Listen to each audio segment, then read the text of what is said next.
యెహోవా ఇచ్చాడు, యెహోవా తీసుకున్నాడు అని అన్నాడండి. నాకు అన్యాయం చేశాడు అని అన్నాడా?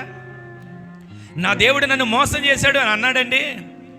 ఏది చేసినా సరే కృతజ్ఞతతో దేవుని స్తుతించాడు.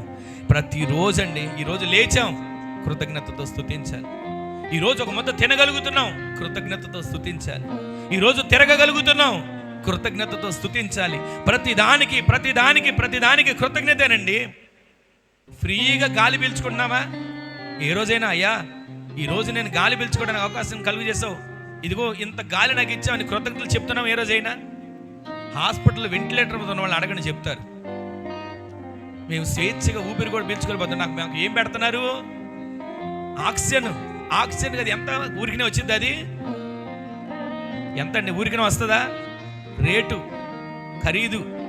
ఈరోజు ఉచితంగా దేవుడు మనకి ఫ్రీగా గాలి ఇస్తున్నాడు కదా, చక్కగా తిరగగలుగుతున్నాం కదా, కొద్దో గొప్ప కష్టపడి ₹1 సంపాదించుకోగలుగుతున్నాం కదా. ప్రతి దానిని బట్టి దేవునికి సన్నిధిలో ఎప్పుడు కూడా కృతజ్ఞతలు తెలియజేస్తూనే మనం జీవించదుము గాక.